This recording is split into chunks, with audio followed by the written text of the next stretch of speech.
Olá, você que me assiste em mais uma aula da Escola Bíblica Dominical, da classe Deus Conosco, da Primeira Igreja Batista do Brás. Uma honra, uma satisfação, como sempre a gente diz, gravar mais uma aula dessa classe, da classe Deus Conosco, que tem aí acompanhado a leitura, aquele plano de leitura da Bíblia em um ano, e aí nós já estamos aí bem adiantados, já estamos, né, quase que, praticamente, né, na verdade já estamos na metade aí daqueles livros chamados dos profetas menores. Já passamos pelos profetas maiores, já estamos na metade aí, caminhando para o final aí da leitura dos profetas menores, e a respeito de 5 desses profetas menores que nós iremos tratar nessa aula. E eu quero convidar você para que você, eventualmente, se ainda não fez uma oração, para que você dê uma pausa nesse vídeo, para que então a gente caminhe aí para o conteúdo dessa aula. Faça então uma pausa, ore a Deus e peça a Ele que Ele realmente esteja agora nesse momento com você. Já orei, já fiz esse pedido também aqui, para que Ele nos ilumine e nos abra o coração para o aprendizado da palavra dele. Faça essa oração se você ainda não o fez. Muito bem, vamos lá sem grandes delongas, né, para a gente ganhar tempo. Vamos ali para o conteúdo dessa aula.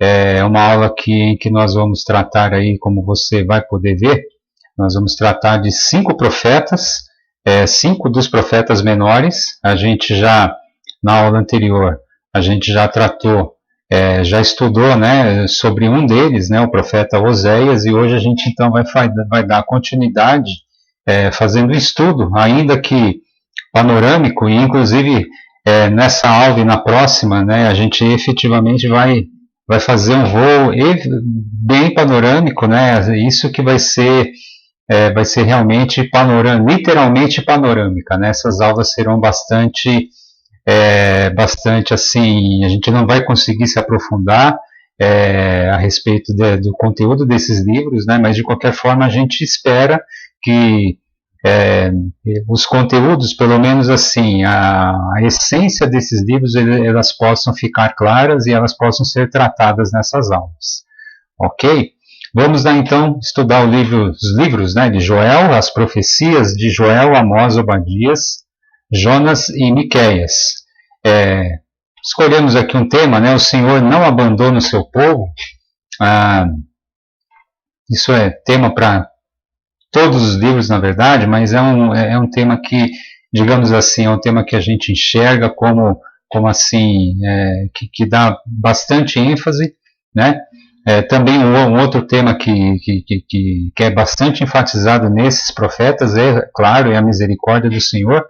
E até mesmo por conta disso, o Senhor não abandona o seu povo, é o tema que nós escolhemos aí para colocar nessas lições, certo? Vamos em frente. Vamos falar sobre o profeta Joel.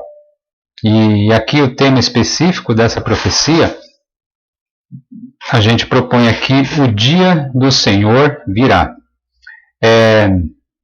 Essa questão do dia do Senhor virá, né, que esse dia vai chegar, é um dia de juízo, né? É um tema muito recorrente nas profecias, como a gente já tem visto, né? Mas vamos ver como é que Joel então trata dessa questão do dia do Senhor, né? Falando a respeito do profeta, não se tem muita informação a respeito do próprio profeta, além do fato de ele ser filho de Petuel, que isso inclusive está no versículo 1 do capítulo 1, mas além dessa informação a gente não tem mais nada, né, que dê mais subsídios, né, mais alguns dados assim, a respeito da pessoa do profeta. E até por conta disso, né, os intérpretes eles têm divergido um pouco sobre quando foi o ministério de Joel. Alguns colocam a sua atividade profética no período pré-exílico, por volta aí do século VIII a.C., e aí isso colocaria ele como contemporâneo, inclusive, né, de vários dos profetas, aí, profeta profeta Amós, por exemplo, né? Vários desses profetas e profetas maiores, inclusive alguns até colocam Joel como contemporâneo do próprio profeta Isaías. Mas outros, por outro lado, o colocam no período pós-exílico, por volta aí do século IV a.C., aí por conta de o profeta Joel, por exemplo, ele não falar de rei. Ele fala, por exemplo, de sacerdote, né? Ele fala de anciãos. Então, por conta disso, e depois no finalzinho da profecia dele também, ele faz menção a gregos, né? Então, por conta disso, alguns intérpretes têm colocado o profeta Joel, o ministério do profeta Joel, como tendo sido ali no período pós-exílico. Tudo bem? Vamos lá. Mas essa é uma breve introdução a respeito do livro, aliás, da pessoa do profeta Joel. Vamos fazer um esboço aqui do livro de Joel, do livro do profeta Joel. Numa primeira parte, que vai do capítulo 1, né, até o capítulo 2, versículo 2, parte a gente fala, na verdade, o profeta Joel fala a respeito da devastação pelo gafanhoto, o dia do Senhor. O dia do Senhor que viria como consubstanciado, né, numa devastação parecida com aquela praga do Egito, né, da praga dos gafanhotos, a devastação causada aí por esse, agora não me lembro, não é inseto, né, por esse animal, né, o gafanhoto. E, inclusive, né, a gente, há pouco tempo atrás, a gente estava aí com uma ameaça, né, creio que ainda estamos, né, com uma ameaça aqui no Brasil, no sul do nosso país aqui, uma ameaça de uma nuvem de gafanhotos, né, que devastou a Argentina ali, que estava vindo em direção ao Brasil aí, assim, é uma preocupação ainda, creio eu, muito grande aí, principalmente aos países do sul. Nós estamos um pouquinho longe ainda do sul, não estamos tão perto, melhor dizendo, mas a gente não pode dizer que a gente também não possa vir a sofrer um ataque aí de gafanhotos como aconteceu lá na Argentina. E nesse aqui, só para fazer um parênteses, né, só para fazer um paralelo aqui no que a gente tem vivido, né. Aí então na profecia de Joel a gente vê a devastação pelo gafanhoto, né, aqui na primeira parte. Na segunda parte a gente tem um novo anúncio do dia do Senhor, no capítulo 2, versículo 2, parte B, até o versículo 11, né. E aqui, essa parte 1 e a parte 2, basicamente é uma exortação para que aqueles que estão longe do Senhor, para que eles se arrependam, para que eles se voltem à dependência do Senhor, voltem à observância da palavra de Deus, né? E o dia do Senhor é exatamente a questão do dia do juízo. Ele vem como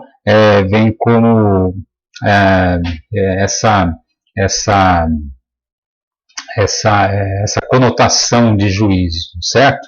Claro que dia do Senhor também, ele no Novo Testamento, inclusive, ele não vem, muitas vezes, ele não vem com essa conotação de juízo, muito pelo contrário, né? O dia do Senhor, muitas vezes, a gente chama o próprio domingo do dia do Senhor, porque foi exatamente quando o Senhor ressuscitou, e aí a igreja passou a adotá-lo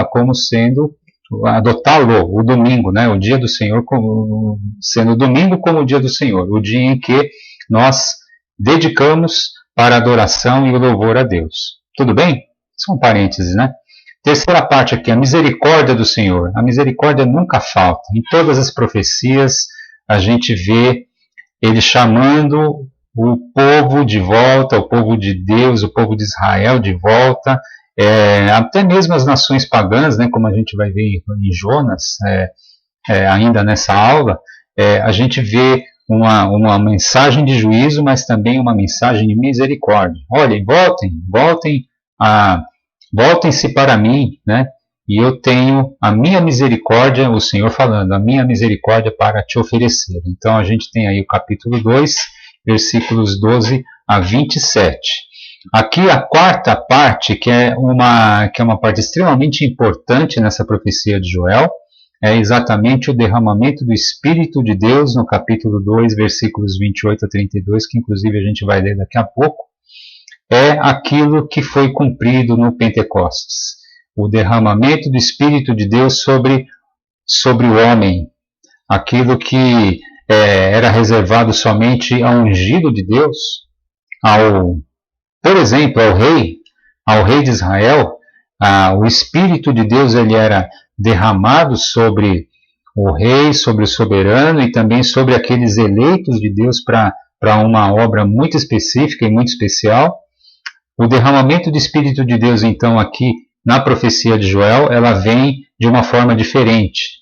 Ela vem como uma promessa de que o homem ele viria a experimentar também o derramamento de Deus, do Espírito de Deus sobre ele. Um privilégio extremamente grande, aquilo que aconteceu no Pentecostes e que acontece conosco hoje.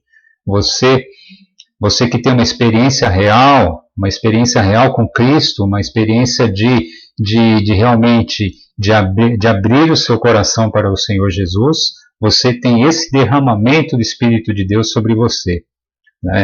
Então, é uma preciosa bênção de Deus, que é esse derramamento do Espírito Santo, que ele anteriormente ao Pentecostes, ele era reservado somente a alguns.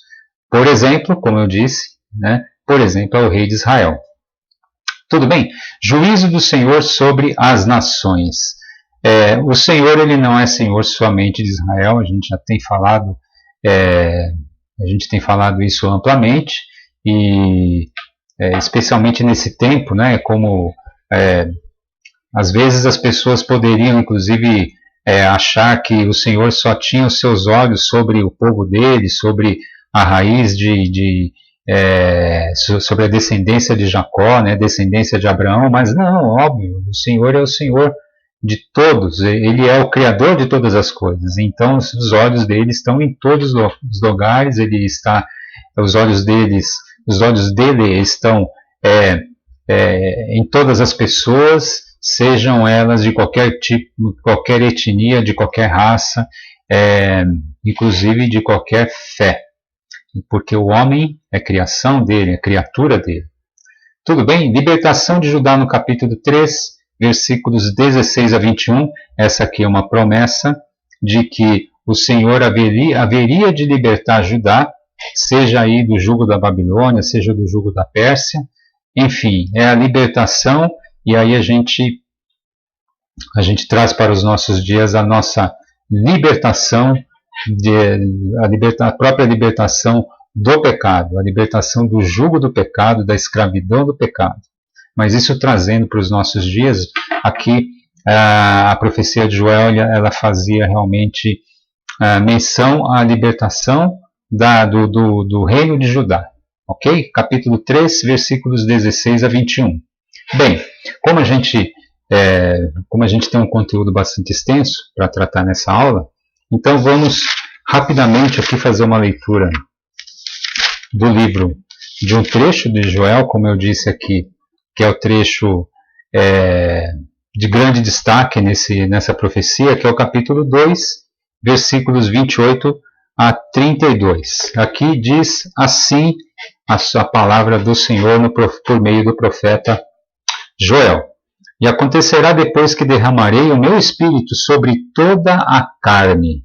Vossos filhos e vossas filhas profetizarão, vossos velhos sonharão e vossos jovens terão visões. Até sobre os servos e sobre as servas derramarei o meu espírito naqueles dias. Mostrarei prodígios no céu e na terra, sangue, fogo e colunas de fumaça. O sol se converterá em trevas e a lua em sangue, antes que venha o grande e terrível dia do Senhor. E acontecerá que todo aquele que invocar o nome do Senhor será salvo.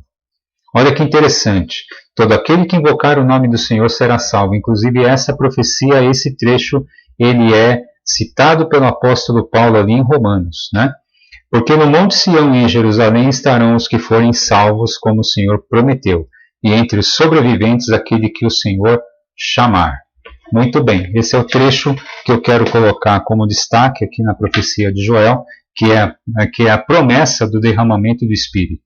Aquela promessa que a gente identifica, então, a respeito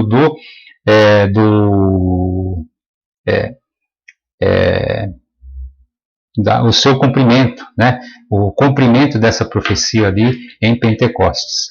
Tudo bem? Desculpa, eu estou olhando aqui, perdoe, tá? Eu estou olhando aqui para a Bíblia porque às vezes eu não posso deixar aqui em cima, mas é aquela questão exatamente do cumprimento, o Pentecostes, né? Ele é visto exatamente como o cumprimento dessa promessa.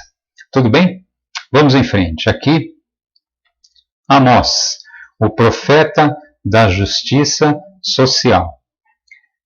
Vamos falar um pouquinho do profeta Amós. Apesar de residir em Tecoa, como a gente lê, como inclusive a gente lê no versículo 1 do capítulo 1, como a gente vai ver, que Tecoa é uma região pertencente ao território de Judá, a sua atividade profética se desenvolveu basicamente no Reino do Norte, o Reino de Israel.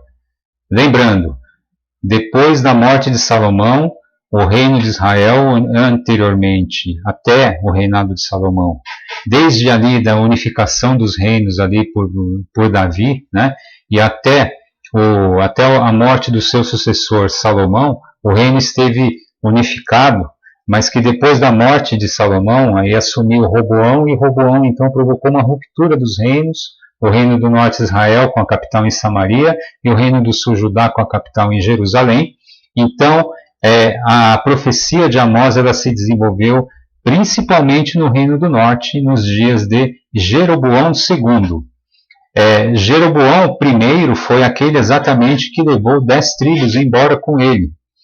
Quando houve ali uma rebelião das tribos do norte contra o rei Roboão. E ali foi Jeroboão I, que levou as 10 tribos para o seu reinado como rei de Israel, como rei do Reino do Norte.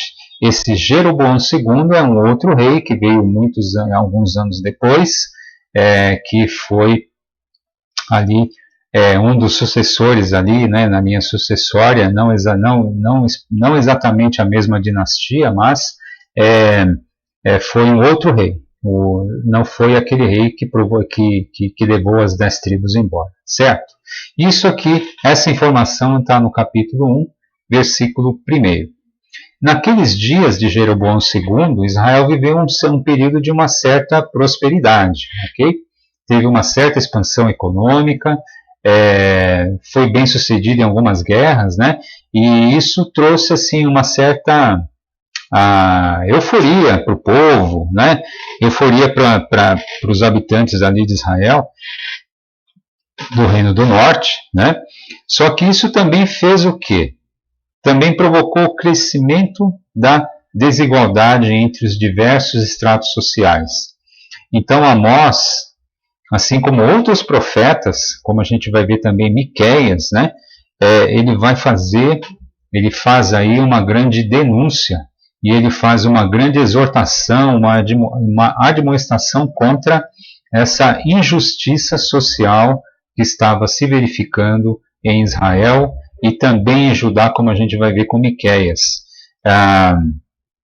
Então esse é o grande tema do profeta Amós, que a frieza espiritual, o desvio espiritual do povo de Israel, ele estava levando exatamente o quê? A uma desigualdade extrema entre os diversos estratos sociais, uma exploração, né, do pobre pelo rico, uma exploração de viúvas e de órfãos e assim por diante, do estrangeiro também, enfim. Esse é um dos temas mais fortes aqui no profeta Amós. Nada a ver com o dia de hoje, né? Essa questão de desigualdade social, desigualdade entre os estratos sociais, né? Enfim, vamos lá. O esboço do livro de Amós, da profecia de Amós.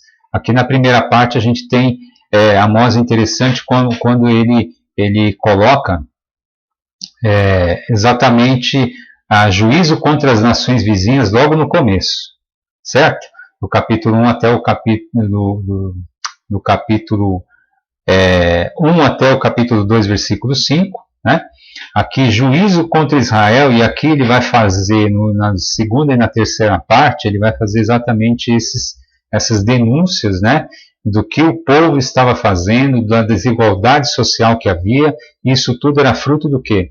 Fruto da frieza espiritual, do desvio, né, de Israel aí com relação exatamente aos caminhos do Senhor, né? O esquecimento de Deus, ele leva exatamente a todo tipo de pecado, né?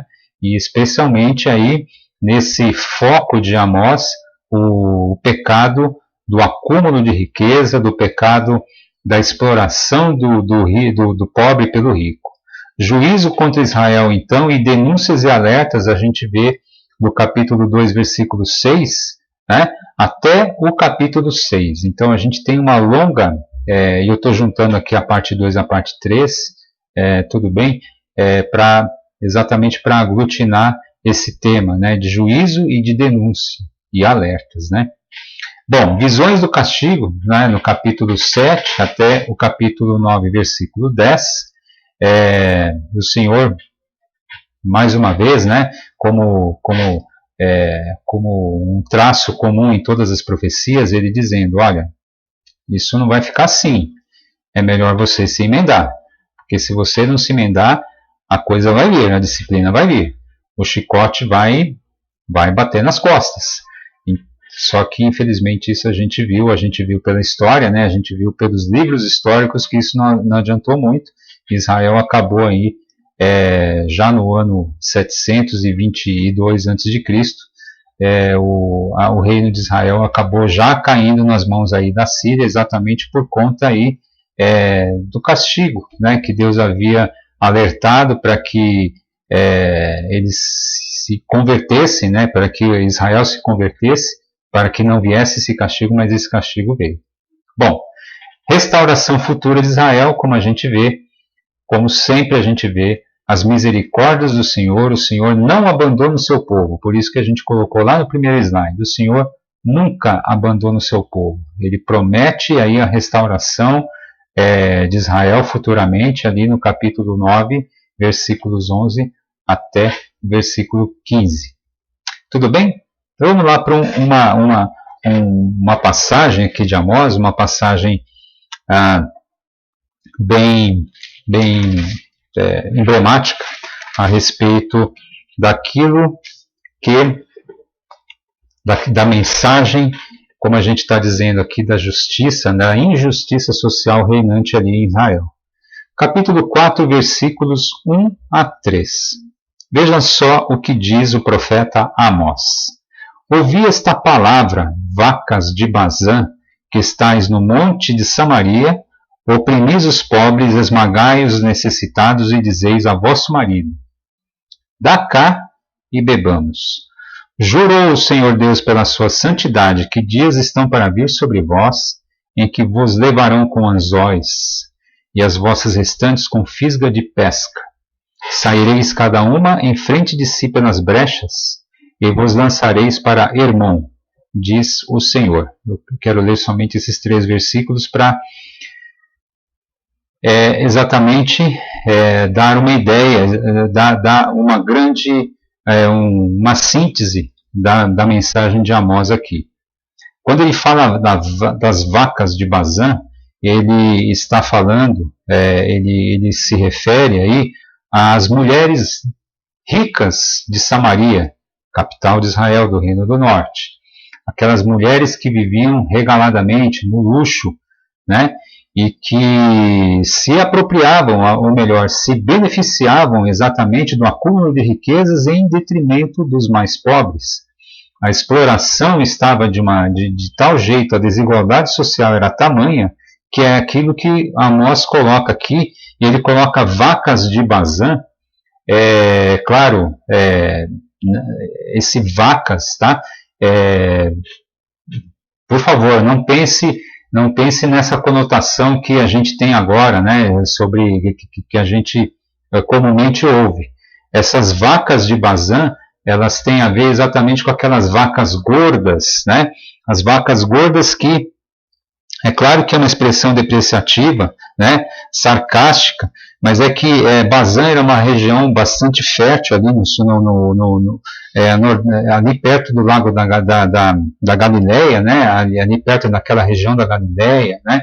Bazã era uma cidade, era uma região muito fértil em que as vacas viviam muito gordas. Então, as mulheres aqui elas são comparadas a essas vacas de Bazã exatamente porque elas estão bonitas por fora, gordas, elas estão assim, questão da prosperidade material, né? A prosperidade material daquelas mulheres que se enfeitavam tanto, a aparência delas era tão assim formosa que assim lembrava uma vaca gorda de Bazã, uma vaca bonita, aquela vaca assim que exatamente espelha a prosperidade. Então essas mulheres que viviam dessa forma, viviam assim, ó, dá cá e bebamos, como diz assim, ó, vai lá, fala as mulheres falando para os maridos, né? Dá cá e bebamos, né? Vamos gastar, vamos nos divertir, vamos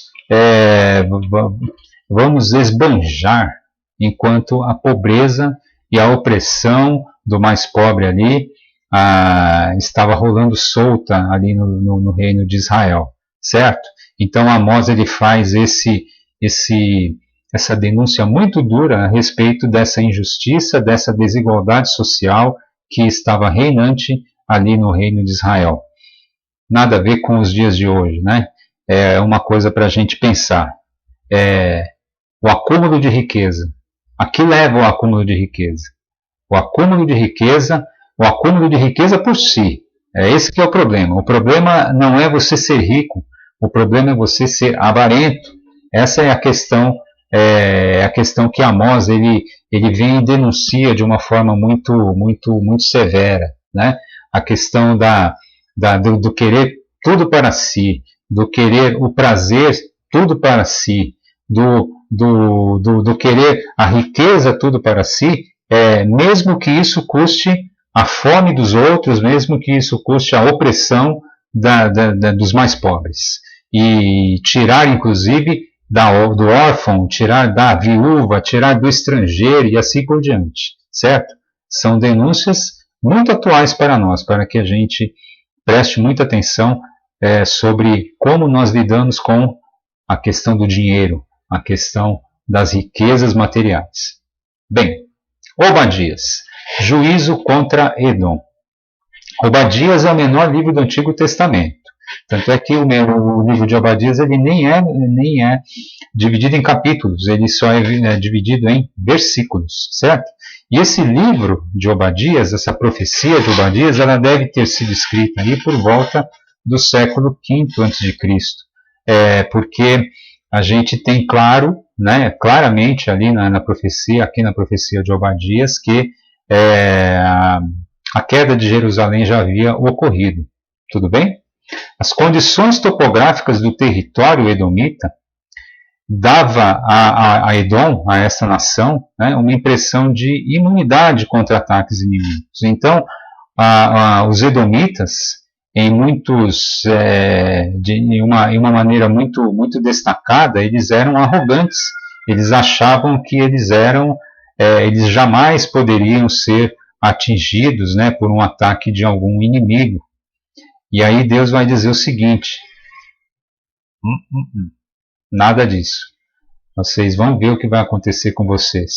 Especialmente porque os edomitas, na época do cerco, na época em que Nabucodonosor sitiou a cidade de Jerusalém, em 586 a.C., que foi exatamente a queda de Jerusalém, os edomitas que em algum momento eles até foram aliados de Judá, eles passaram para o lado de Nabucodonosor, da Babilônia. E aí, quando a Babilônia invadiu, ou seja, tomou Jerusalém e a destruiu, os edomitas estavam lá para pegar despojos também. Eles foram lá e pisaram nos judeus, pisaram nos seus irmãos, inclusive. Afinal de contas, Edom, é uma coisa que é importante a gente lembrar, os edomitas são os descendentes de Esaú. E isso, inclusive, está muito claro na profecia de Obadias. Os edomitas, os irmãos de Jacó, ou seja, parentes dos judeus, eles foram lá e se aproveitaram, eles foram lá e tripudiaram, na verdade. Eles tripudiaram sobre os judeus. E isso aí é uma coisa que, obviamente, aos olhos de Deus, né, claro que isso não iria ficar impune. Tudo bem? Eu quero ler até eu coloquei capítulo 1, versículo 3, mas está errado, desculpem. Na verdade é o versículo 3, porque, como eu disse, aqui não tem capítulo, né? Obadias não tem capítulo, ele só tem o versículo, certo? É o versículo 3 de Obadias, diz assim: a soberba do teu coração, isso falando para Edom. Obadias, a sua profecia, o Senhor falando por meio de Obadias, falando para os edomitas, né? A soberba do teu coração te enganou, ó tu que habitas nas fendas das rochas, na tua alta morada, e dizes no teu coração: quem me deitará por terra?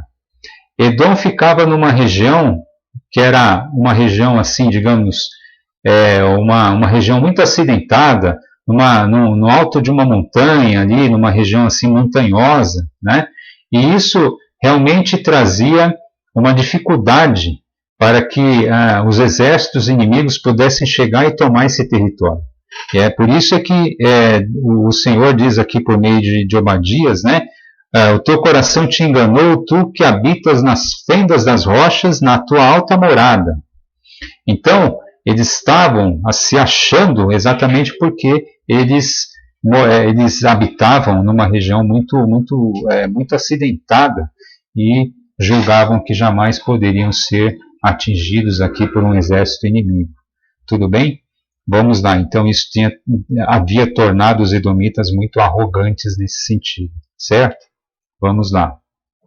Esboço do livro de Obadias, da profecia de Obadias. Primeiro aqui, dos versículos 1 a 14, é a promessa da humilhação de Edom. Obadias então escreve que Edom vai ser humilhado, vai ser destruído. O dia do Senhor e o juízo das nações, nos versículos 15 a 18. Aqui, Obadias dizendo que não apenas Edom, mas todos aqueles que oprimem e oprimiram o povo escolhido, ainda que tenham sido eventualmente instrumentos de Deus. Por exemplo, é o caso da Babilônia. A Babilônia foi instrumento de Deus, né? A gente vai ver em Abacuque aí na próxima aula, né? Que o reino, a Babilônia, né, como império dominante, ele foi instrumento de Deus para dar uma disciplina para o povo. Mas os excessos que eles cometeram, eles não ficam barato, eles não ficam impunes.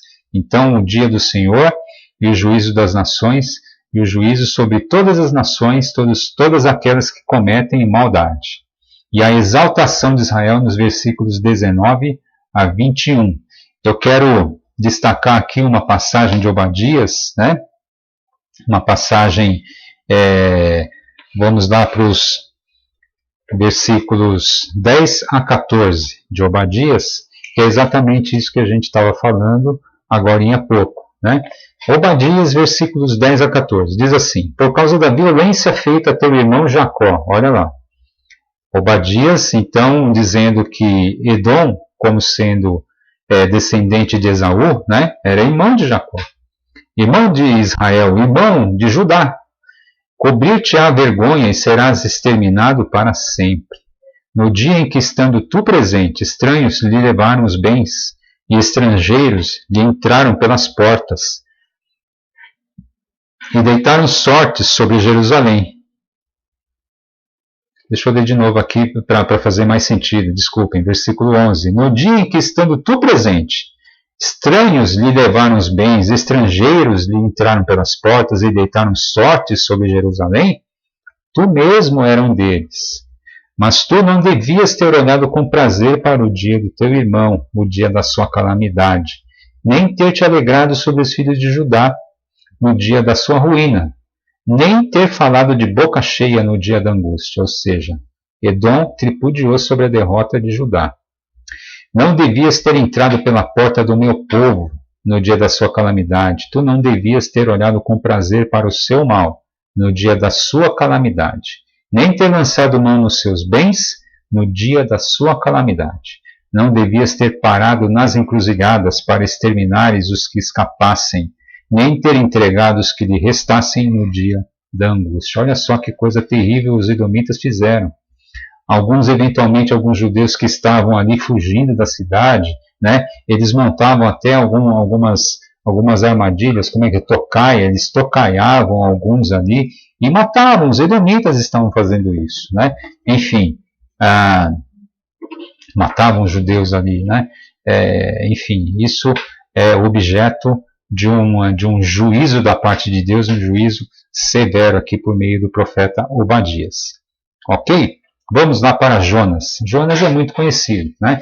E aí a gente tem o grande destaque dessa lição, desse livro, né, dessa profecia, é que Jonas, o grande destaque é a misericórdia do Senhor.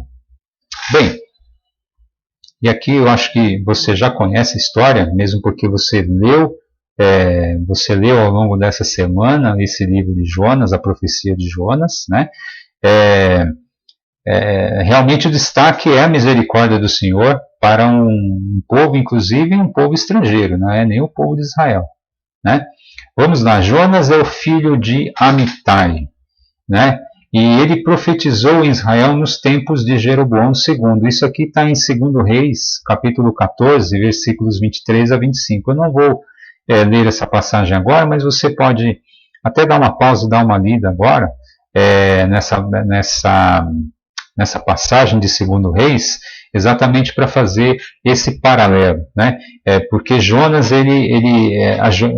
esse sim a gente tem mais informação inclusive que é externa à própria profecia, ao próprio livro chamado que tem o nome dele.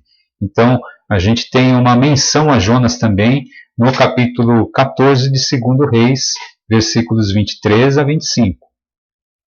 E lá fala exatamente Jonas, filho de Amitai. Tudo bem? Então a gente sabe que Jonas era um profeta que teve o seu ministério ali no território de Israel, no Reino do Norte, e lá nos tempos, novamente, de Jeroboão II, aqueles tempos um pouco mais prósperos de Israel, certo?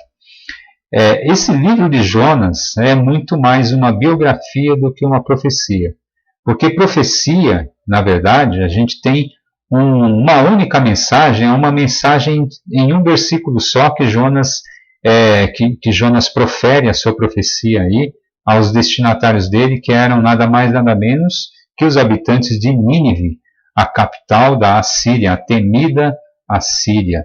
A Assíria que destruía os seus inimigos, que fazia gato e sapato deles. Eles eram extremamente violentos, eles eram cruéis, eles não chegavam somente assim, a gente falar que eram cruéis, às vezes ele pode parecer pleonasmo, pode parecer uma redundância, né? Mas os assírios realmente eles eram muito ruins.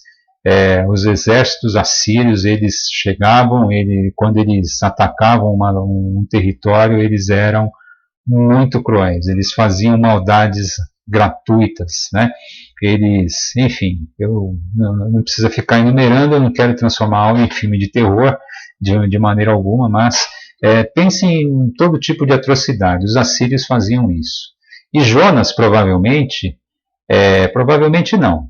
Jonas sabia muito bem disso. Jonas provavelmente ele tinha presenciado muitas das coisas aí que os assírios fizeram, os exércitos assírios fizeram ali. Inclusive, é capaz até que alguns amigos e parentes de Jonas possam ter sido ali vítimas, né, de ataques ali do exército da Síria. E aí, por conta disso, inclusive, acontece o que a gente vê no livro, né, que é muito mais uma biografia do profeta do que uma profecia. Mas vamos em frente. O esboço, falando a respeito do esboço do livro de Jonas. No capítulo 1 a gente vê Jonas fugindo do Senhor, porque o Senhor disse assim para Jonas: olha, Jonas, eu quero que você vá lá para mim e diga para eles que eu vou destruir a cidade. Aí Jonas, ele pega e vai, tipo assim, ele tinha que ir para o leste, ele vai para o oeste. Ele fala: Senhor, olha, fui, estou fora, né? Não vem com essa não, tá? Eu vou embora. E Jonas foge. Capítulo 1. E aí a gente vê todo o relato, tá? Que eu não preciso de reproduzir aqui, todo mundo conhece. Ele pegou ali uma embarcação, e a embarcação ali no meio do mar, em alto mar, começou a ter uma grande tempestade. A embarcação ficou próxima de sofrer de afundar, né? Dos caras ficarem naufragados ali, né? De haver um naufrágio. E ali Jonas, ele diz assim: olha, os caras consultam os deuses deles, né? Falam: poxa, mas tem alguém aqui que agrediu o deus dele. E aí todo mundo fala: não fui eu tô em paz com meu Deus, né? E aí Jonas, que estava dormindo lá, ele fala: vão lá acordar Jonas, né? Fala: ó, Jonas, o fulano, né? O amigo, meu amigo, chega aí. Ó, a gente está para afundar aqui, acho que tem alguma coisa errada. Você fez alguma coisa errada com teu Deus? Ele falou: eu fiz mesmo. Eu estou desobedecendo. Pode me jogar no mar aí. Quer dizer, não foi bem isso, né? Não é bem isso assim, né? Não é desse jeito como a gente pode imaginar, né? Os caras falaram: ó, então você está fora, tá? Vamos jogar você no mar. E aí Jonas é jogado ao mar, e aí a tempestade passa. Jonas então vai parar no ventre de um grande peixe, que não necessariamente é uma baleia, ok? Mesmo porque baleia não é peixe, né? Enfim, e aí, por conta disso, Jonas ora ao Senhor, e aí ele sai do ventre do grande peixe, e aí, no capítulo 3, ele efetivamente vai até Nínive, contra a sua vontade, e diz assim: olha, se vocês mais tanto tempo aqui, essa cidade aqui vai ser destruída. E aí os caras se arrependeram, né? Incrível, né? O Jonas olhando aquilo, ele deve até ter se surpreendido com isso, né? Poxa, os caras ouviram a minha mensagem, né? Porque em princípio talvez Jonas tenha até pensado o seguinte: eu vou lá para Nínive, que isso? Eu vou falar que eles vão ser destruídos, os caras vão cortar minha cabeça fora, né? Enfim, por várias outras questões. E aí, de repente, ele até pensou o seguinte: vai que os caras se arrependam, né? Que foi o caso que aconteceu, né? Jonas deve ter feito essa conta, né? Primeiro, se eu for lá, os caras provavelmente vão cortar minha cabeça. E se eu for lá, por outro lado, se eu for lá e eles se arrependerem, aí Deus vai perdoar esses caras. Não é possível, porque Deus é tão misericordioso que ele vai acabar perdoando esses caras. Eu não quero que esses caras se arrependam, eu quero que esses caras se explodam, quero que eles vão tudo pro Sheol, para a mansão dos mortos. Eu quero que todo mundo morra, né? É isso que Jonas deve ter pensado. E aí no capítulo 3 é isso que aconteceu exatamente, né? Nínive se arrependeu. E aí Deus deixou de destruir a cidade de Nínive, e aí por conta disso o profeta Jonas fica descontente, né? E aí tem exatamente o descontentamento de Jonas e a misericórdia de Deus, e como Deus ele mostra para Jonas a sua misericórdia, e ele dá até uma palavra de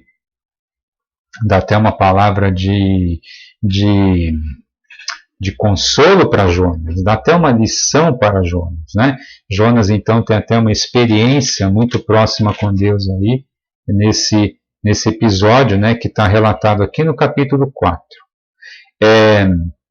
Essa história, quer dizer, esse livro de Jonas, ele é muito conhecido. Eu só quero então destacar um ponto, né, que é muito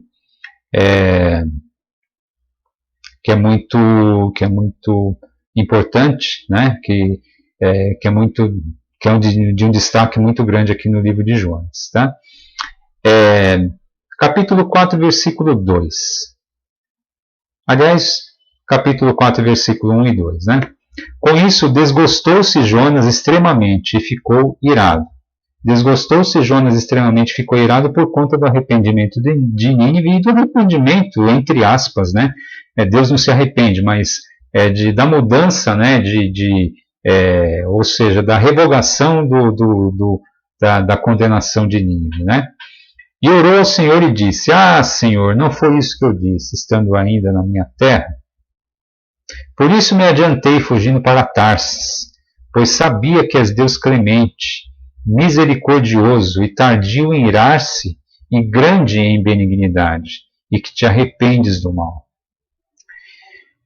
Peço-te, pois, ao Senhor, tira a minha vida, porque melhor me é morrer do que viver. Tem muitas coisas envolvidas aqui. Eu creio que você já deve ter visto vários estudos aqui do profeta Jonas, né? Por isso que eu estou tranquilo com relação a esse livro,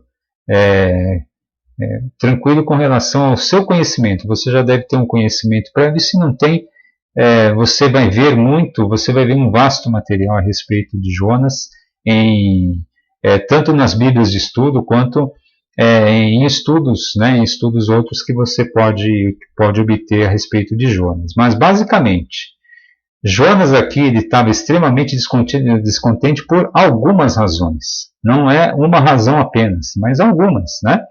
Primeiro, é aquela coisa que a gente comentou.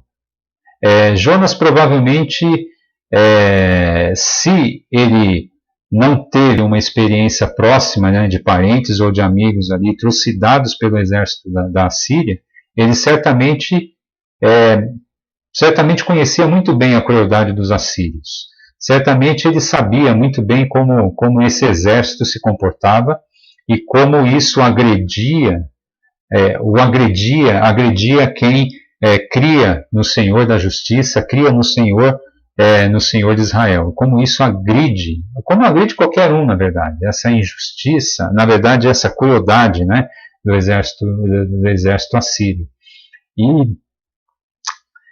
o fato de Deus ter mandado Jonas fazer uma profecia contra a Síria, né, certamente, primeira coisa, né, olha, eu não vou lá porque os caras vão me cortar a cabeça.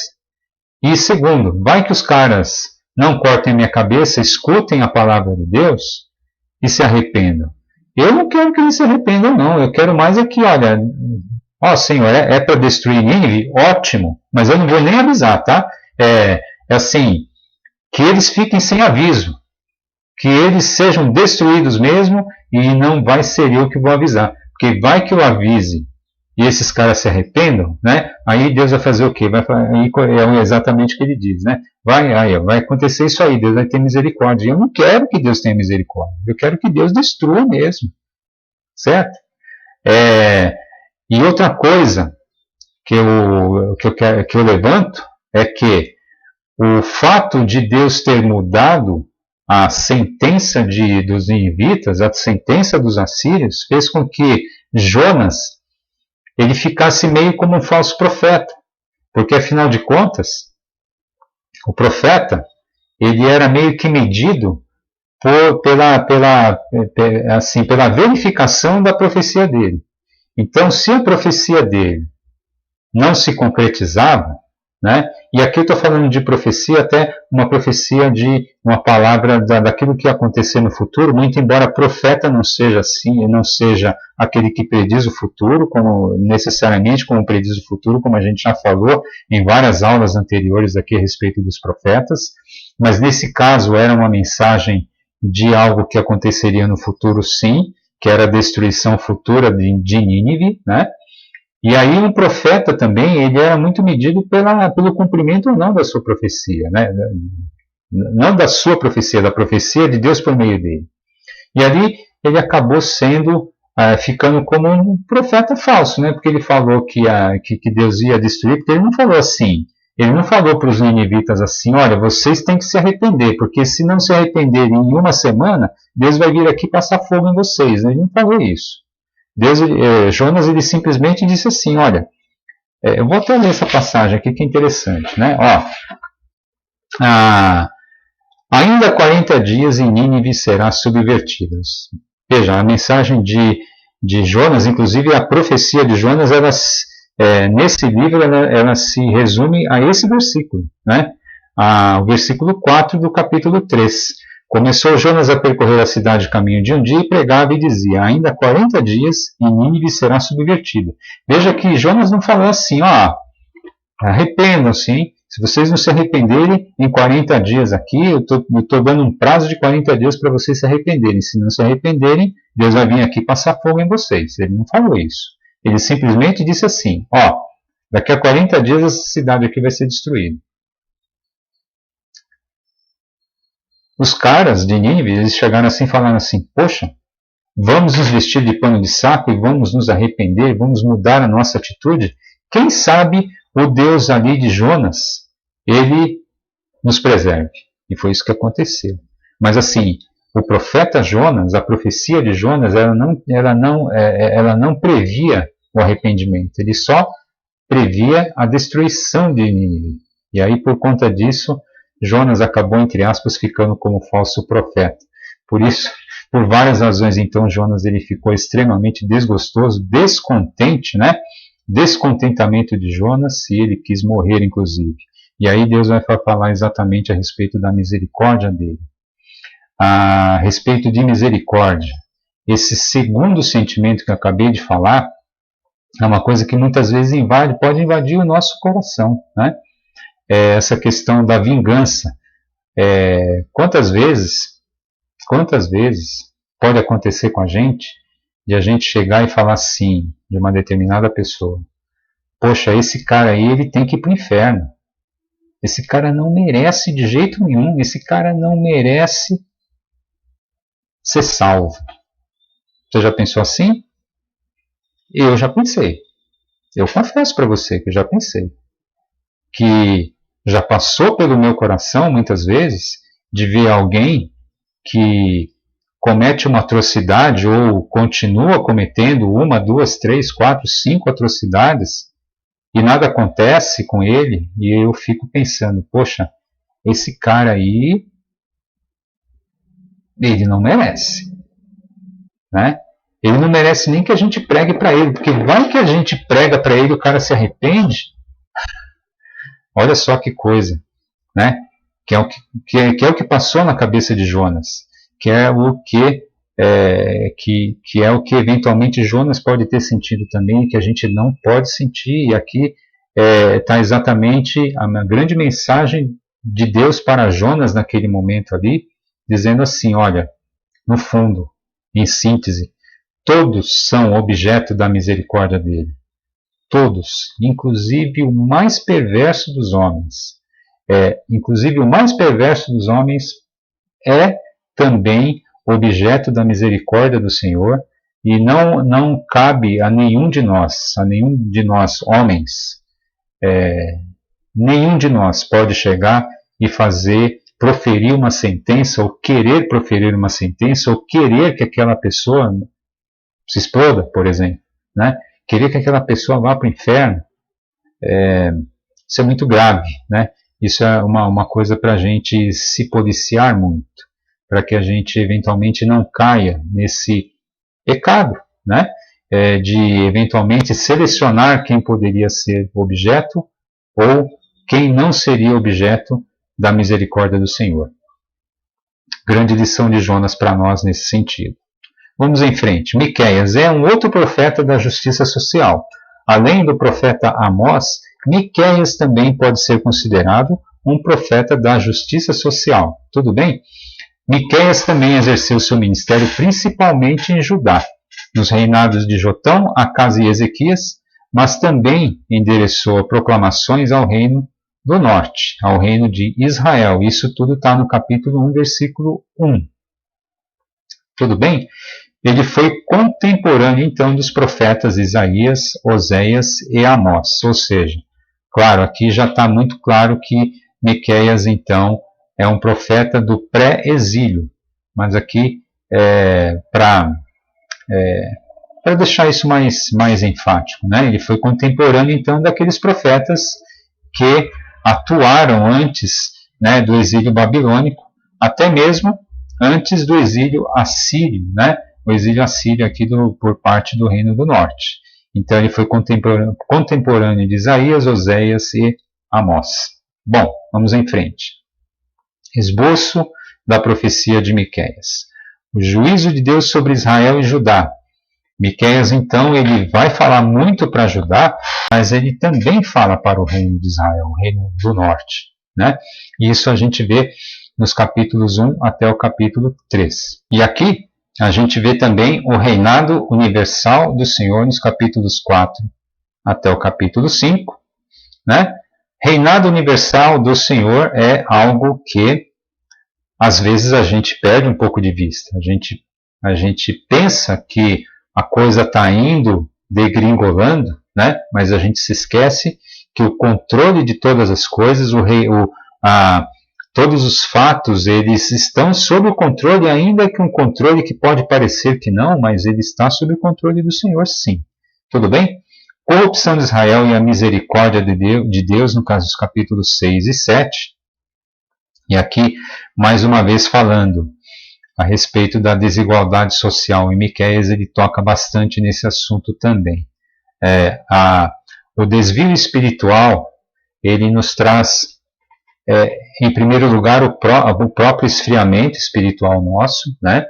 E ele traz como todas as consequências, todas as outras consequências, todos os outros pecados são consequência exatamente desse esfriamento, desse distanciamento da parte de Deus, desse nosso desvio do caminho, daquilo que o Senhor deseja para nós, para o homem.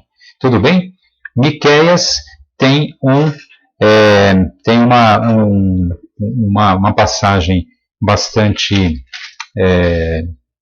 muitas passagens, enfim, mas uma passagem muito emblemática a respeito exatamente dessa desigualdade social que a gente está falando, certo? Vamos lá no capítulo 2, versículos 1 a 5. Ai daqueles que no seu leito imaginam a iniquidade e maquinam o mal. À luz da alva o praticam, porque o poder está em suas mãos. Olha o poderoso, né? O poderoso que fica inclusive entorpecido, e ele fica embriagado pelo poder que ele tem, e ele fica maquinando exatamente o que pode lhe beneficiar mais ainda, e com isso maquina o próprio mal. Se cobiçam campos, os arrebatam. Se casas, as tomam. Assim fazem violência a um homem e a sua casa, a uma pessoa e a sua herança. Olha só como o povo de Israel, o povo de Judá, estava oprimindo o pobre. Portanto, assim diz o Senhor, eis que projeto mal contra esta família, do qual não tirareis a vossa cerviz, e não andareis altivamente, porque o tempo será mau. Naquele dia se criará contra vós outros um provérbio, se levantará pranto lastimoso e se dirá, estamos inteiramente desolados, a porção do meu povo Deus a troca, como me despoja, reparte os nossos campos aos rebeldes. Portanto, não terás na congregação do Senhor quem, pela sorte lançando cordel, meça possessões. Uma denúncia da opressão que estava sendo praticada ali nos reinos, tanto no reino de Judá quanto no reino de Israel, como a gente viu também na profecia de Amós, né? E como isso estava fazendo com que houvesse tanta injustiça e tanta desigualdade entre os estratos sociais, né? Que isso, mais uma vez dizendo, que isso nos alerte para o grande perigo de a gente se distrair nisso, se distrair na questão do acúmulo de riqueza, na busca desenfreada pelo acúmulo de riqueza, a busca desenfreada da avareza, a busca desenfreada de querer tudo para si, em detrimento ou e apesar de resultados assim catastróficos para as outras pessoas, para o mais pobre, para aquele mais necessitado. Porque o Senhor, ele não é um Senhor eu não quero dizer, o Senhor não é um Senhor de socialismo, ele não quer tudo igual para todos, ele não quer isso. Eu acho que isso fica muito claro na Bíblia, que o Senhor não quer tudo igual para todos. mas o Senhor, de maneira nenhuma, Ele quer que falte para ninguém. E é isso que a gente não pode deixar acontecer. É isso que a gente não pode. A gente tem que denunciar o sistema econômico, os sistemas econômicos que favoreçam o acúmulo desenfreado, o acúmulo por parte de alguns e de poucos, em detrimento da miséria de outros. Né? A desigualdade que existe nesse mundo é uma coisa terrível. Você sabe muito bem disso. Isso, a desigualdade está na nossa porta. A gente abre a porta, sai na rua, a gente já vê desigualdade. E no mundo inteiro isso é assim. A gente vê países extremamente ricos e desenvolvidos, ao passo que tantos países a gente ainda tem fome, a gente ainda tem pessoas e milhões de pessoas ainda sem o mínimo para sobreviver. Esse é o grande desafio para nós cristãos. A gente fazer com as nossas vidas, a gente influenciar, ser um canal de influência para que isso não se multiplique. Pelo contrário, para que isso diminua. Que o Senhor nos abençoe, que o Senhor abra a nossa mente, o nosso coração, a fim de que nós sejamos canal de bênção para as pessoas que estão necessitadas, mas que sejamos canal de bênção para aquelas pessoas que estão praticando isso que não deviam praticar. Para as pessoas que eventualmente estejam praticando o acúmulo em detrimento do mais oprimido, do pobre e daquele desfavorecido. Que Deus assim nos abençoe. Um grande abraço, até a próxima aula.